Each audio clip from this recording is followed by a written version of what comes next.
O livro esquecido que revela a queda de reis, milagres profundos e o juízo de Deus. E se eu te dissesse que um profeta foi levado aos céus em um carro de fogo, que um homem ressuscitou o filho de uma desconhecida, que reinos inteiros desapareceram por ignorarem a voz de Deus, o segundo livro de Reis não é só história, é um aviso, um espelho e talvez uma previsão do que ainda está por vir. Se isso já te prendeu, deixa o like e se inscreve. O que vem agora é ainda mais profundo. Todo império que se esquece de sua fundação está condenado a ruir, e Israel já estava com os alicerces rachados. A história do segundo livro de Reis começa no meio de uma tempestade silenciosa. Por fora, os reinos de Israel e Judá ainda estavam de pé. Os palácios ainda brilhavam ao sol, as multidões ainda adoravam nos altares. Mas o coração do povo já estava distante de Deus.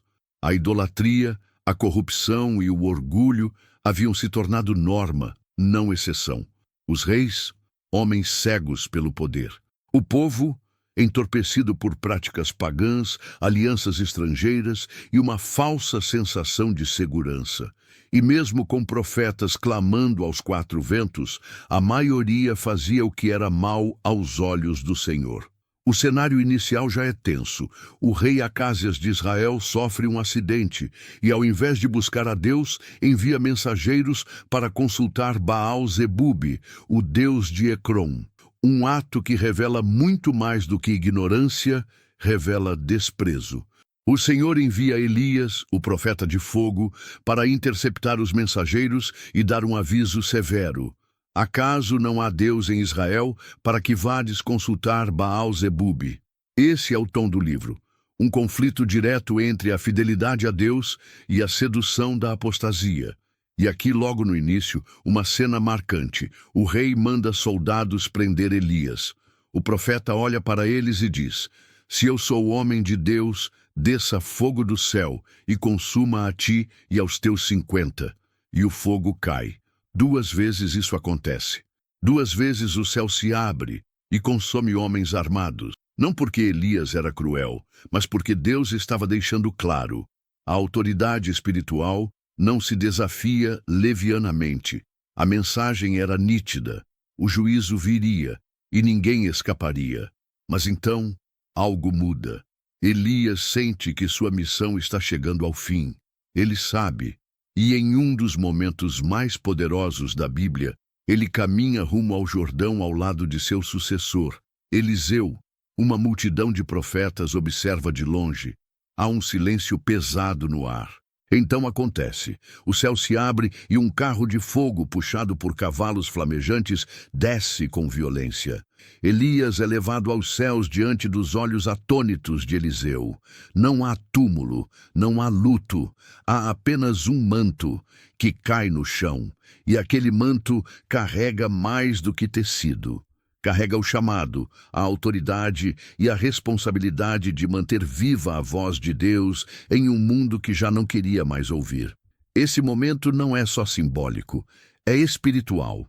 Elias foi um marco do confronto direto contra os falsos deuses. Eliseu, agora, será o canal da misericórdia e dos milagres. Um representava o fogo do juízo, o outro, a restauração da esperança. Mas enquanto o céu se movimentava, a terra continuava apodrecendo, os reis ainda se entregavam à idolatria, o povo ainda ignorava os profetas, e o relógio de Deus, silencioso, avançava rumo ao exílio. É esse o clima que abre o segundo livro de Reis. Um mundo onde Deus ainda fala, mas poucos estão ouvindo. O manto caiu, o céu se calou, e a terra esperava. O que faria o novo profeta? Eliseu caminha de volta ao Jordão. Atrás de si, ainda ecoa o estrondo do carro de fogo que levou Elias. Mas agora, tudo está em silêncio. Todos os olhos estão sobre ele. Ele se aproxima do rio e bate com o manto que recebeu. As águas se separam. Os profetas, à distância, observam em choque. O espírito de Elias repousa sobre Eliseu. A era dos milagres ainda não acabou, Mas diferente de Elias, que foi profeta de confronto, Eliseu se tornaria o profeta da misericórdia. Seus milagres não seriam apenas espetáculos de poder, seriam gestos de restauração, compaixão e justiça num tempo de ruína espiritual. 1. A água amarga de Jericó é curada. Logo em seguida, Eliseu chega à cidade de Jericó. A água ali é tóxica. A terra é estéril. Tudo parece amaldiçoado. E os moradores impotentes. Eliseu pede um prato novo com sal. Vai até a nascente e lança o sal nas águas, declarando: assim diz o Senhor, tornei saudáveis estas águas. Na mesma hora, a fonte se torna pura. A vida retorna à cidade. Um milagre discreto, mas profundo. Deus estava dizendo: ainda posso curar o que foi envenenado. 2. O filho da sunamita ressuscita. Anos depois, Eliseu visita uma mulher rica em Sunem. Ela o recebe com generosidade. Ele ora por ela e ela concebe um filho, mesmo sendo estéril. Mas um dia o menino morre, de repente, nos braços da mãe. O desespero é total, mas a mulher não perde tempo com luto. Ela sobe o monte e encontra Eliseu e se joga aos pés dele. Ela não grita, não acusa. Ela apenas diz: eu te pedi um filho, eu não te disse para não me enganar? Eliseu vai até o quarto da criança. Tranca a porta. Ora, se deita sobre o menino. Uma vez, 2 vezes. Até que o menino aquece, espirra 7 vezes e abre os olhos. O impossível havia acontecido. A vida venceu a morte. 3. Multiplicação em tempos de fome. Num tempo de escassez, um homem traz para Eliseu 20 pães de cevada e alguns grãos. Era pouco. Havia 100 homens famintos ali. Mas Eliseu ordena que sirvam todos, dizendo: assim diz o Senhor, comerão e ainda sobrará. E aconteceu exatamente assim. Sua familiar, pois sim, séculos antes de Jesus multiplicar pães para as multidões, Deus já mostrava que ele pode alimentar mesmo no deserto, mesmo quando não há nada. 4. Naamã é curado da lepra. Naamã era comandante do exército da Síria, respeitado, poderoso, mas leproso. Um homem que o mundo temia, mas que carregava uma ferida secreta e incurável. Guiado por uma escrava israelita, ele procura Eliseu, espera uma cerimônia grandiosa. Mas Eliseu nem sai da casa.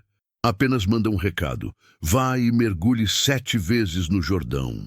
Naamã se ofende, quase vai embora, mas seus servos o convencem a obedecer.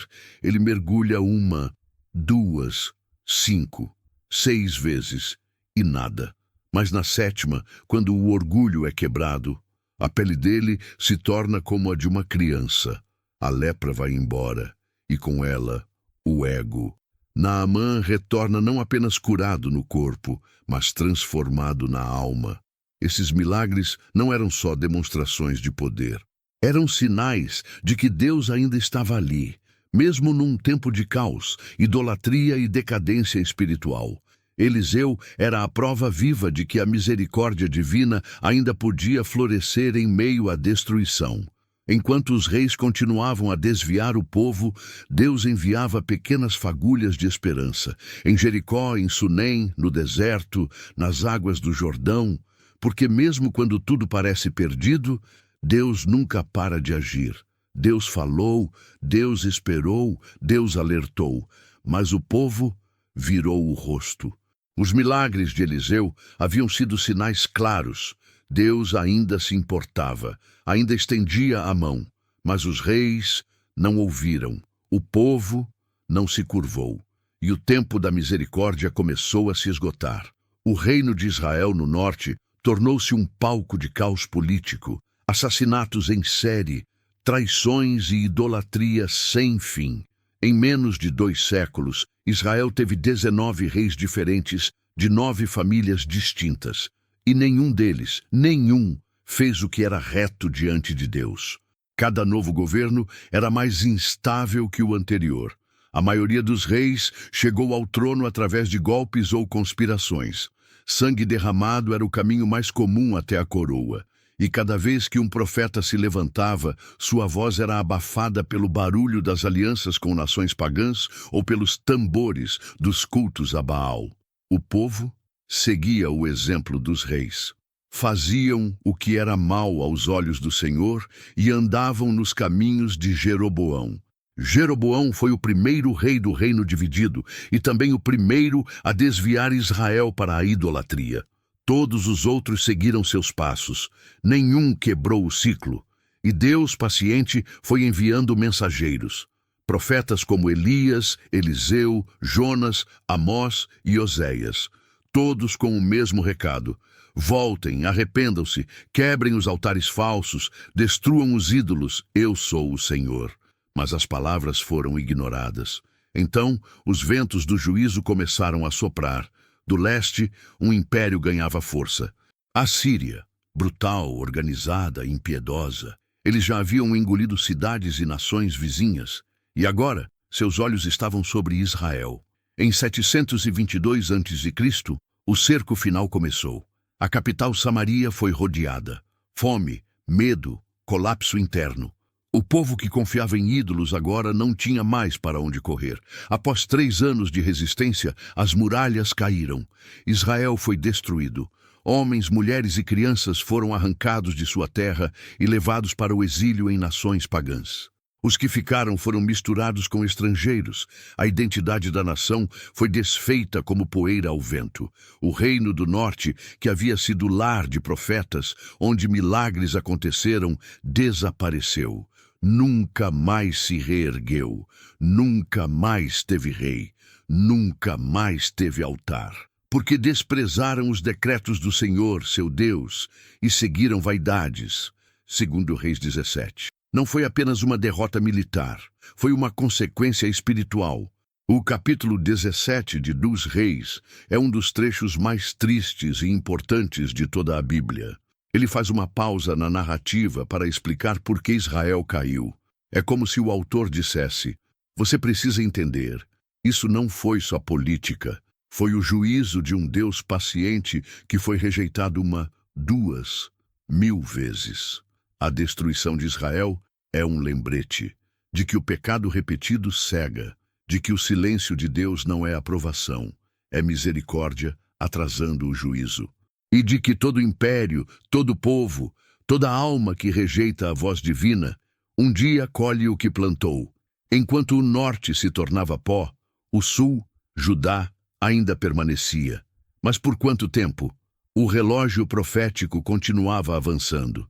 Israel já era cinzas, mas Judá ainda respirava. A última vela acesa numa sala escura. Após a destruição de Israel pelo Império Assírio, restava apenas Judá, o reino do sul. Jerusalém ainda estava de pé. O templo ainda funcionava. O nome do Senhor ainda era pronunciado nos sacrifícios. Mas por trás da fachada religiosa havia rachaduras profundas. Judá testemunhou a queda brutal de seus irmãos do norte. Viu o que aconteceu com um povo que abandonou a aliança. Mas em vez de aprender, repetiu os mesmos erros, com mais vaidade, mais arrogância e menos temor. Os reis se alternavam entre 2 extremos. Alguns tentavam reavivar a fé, outros a enterravam de vez. Reis justos, mas cercados pela corrupção. Entre as sombras, alguns reis se destacaram por buscar a Deus. Ezequias, por exemplo, foi um deles. Ele removeu os altares idólatras, destruiu o poste de Azerá e chegou até a quebrar a serpente de bronze feita por Moisés, pois o povo havia começado a adorá-la como um ídolo. Em sua época, Judá foi poupada da destruição assíria. Quando Senaqueribe cercou Jerusalém com seu exército de 185.000 homens, Ezequias orou. E Deus respondeu, de forma sobrenatural. Um anjo exterminou o exército inimigo numa só noite. Foi um milagre, uma segunda chance. Mas o povo não entendeu o recado. Após Ezequias veio seu filho Manassés, e tudo o que o pai tinha construído, ele derrubou. Manassés reinou por 55 anos e foi considerado o pior rei da história de Judá. Ele não apenas restaurou a idolatria, ele levou imagens pagãs para dentro do templo de Deus. Praticou feitiçaria, consultou necromantes e sacrificou seu próprio filho no fogo. Foi nesse tempo que o Senhor declarou: encurvarei sobre Jerusalém o cordel de Samaria, e a lavarei como se lava um prato, que se vira de cabeça para baixo. Segundo Reis 21:13. A sentença estava dada. Judá não teria um fim diferente de Israel. Uma última tentativa, o rei Josias. Mas Deus ainda daria um último suspiro de misericórdia. Um novo rei subiu ao trono, Josias, ainda criança. Quando cresceu, decidiu buscar ao Senhor com toda a força. Mandou reparar o templo, e durante as obras algo foi encontrado: o livro da lei. Ninguém mais lia a palavra. Estava esquecida, enterrada sob os escombros da negligência espiritual. Quando Josias ouviu as palavras do livro, rasgou suas vestes em desespero. Ele percebeu que o povo estava condenado, mas ele não cruzou os braços. Ele promoveu uma reforma profunda. Purificou o templo, destruiu os altares falsos, eliminou os sacerdotes pagãos e celebrou a Páscoa como não se via há séculos. Josias foi um fôlego de vida, um clarão num céu carregado, mas era tarde demais. Deus, tocado pela sinceridade do rei, adiou o juízo, mas não o cancelou. O povo não se converteu de coração, e após a morte de Josias, a escuridão voltou com força. A luz se apaga. Aos poucos, os últimos reis de Judá foram marionetes de impérios, primeiro da Assíria, depois do Egito e, finalmente, da Babilônia. A cada novo reinado, menos se falava em Deus, mais se sacrificava a ídolos. Os profetas, Jeremias, Sofonias, Abacuque, clamavam com lágrimas, mas eram perseguidos, ridicularizados, presos. Jerusalém ainda estava de pé, mas vazia de temor, e o céu já não respondia. Judá resistia, mas não por força espiritual, apenas por misericórdia retardada. Ainda era tempo de arrependimento, mas ninguém se voltava para o Senhor. A queda era apenas questão de tempo, e esse tempo estava se esgotando. Todo templo desfeito começa com um altar abandonado. A paciência divina tem limite, não porque Deus se irrita facilmente, mas porque Ele ama demais para permitir que o pecado consuma tudo. E Judá já havia passado de todos os avisos. O povo profanou o templo, ignorou os profetas, ridicularizou os alertas e selou o próprio destino.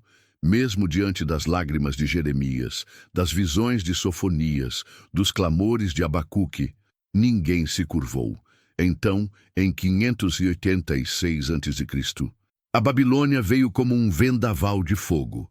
Nabucodonosor, rei de um império implacável, cercou Jerusalém. O cerco foi cruel. Famílias morreram de fome. Mães enterraram filhos. As ruas que antes pulsavam com a vida do povo escolhido tornaram-se trilhas de silêncio e medo, e então os muros ruíram. Os soldados invadiram, os sacerdotes foram mortos, os tesouros do templo foram saqueados, e o que havia de mais sagrado na terra foi queimado: o templo de Salomão, o lugar onde a glória de Deus habitava, o símbolo da aliança. Virou cinzas. O juízo não foi surpresa, foi consequência. Tudo o que aconteceu estava escrito. Deus havia avisado que se o povo se desviasse, viria o exílio. Mas eles não acreditaram. E agora, os filhos de Judá eram acorrentados e marchavam para um destino amargo. A Babilônia, terra de deuses estranhos, línguas estranhas e um rei que não conhecia Javé. Não era só a destruição de uma cidade. Era a quebra total da identidade de um povo que um dia foi chamado de nação santa. O que restava agora? Mesmo no juízo, Deus não os abandonou. Mesmo em meio à devastação, a presença de Deus não desapareceu. No exílio, ele ainda falava, ainda guiava, ainda chamava. Foi na Babilônia que surgiram as histórias de Daniel e seus amigos. Foi no exílio que Ezequiel teve visões da glória de Deus. Foi no cativeiro que os judeus começaram a entender que Deus não habita apenas em templos, mas em corações contritos. Deus havia quebrado tudo para reconstruir melhor.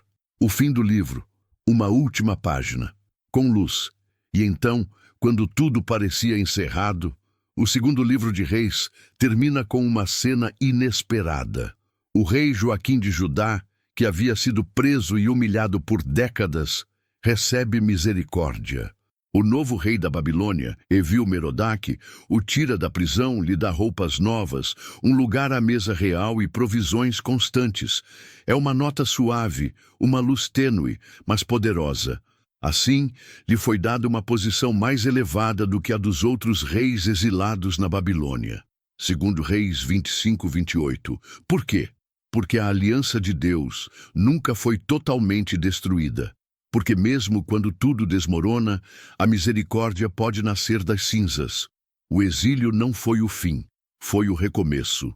A história termina sem final feliz, mas também sem ponto final. O povo havia sido quebrado, mas não apagado. O templo havia caído, mas a fé seria reconstruída. O segundo livro de Reis é um chamado à memória, um lembrete de que o juízo de Deus é real. Mas também é uma prova de que a graça ainda sobrevive, mesmo no cativeiro, porque o Senhor não rejeitará para sempre, ainda que entristeça, usará de compaixão segundo a grandeza das suas misericórdias. Lamentações 3, 31, 32.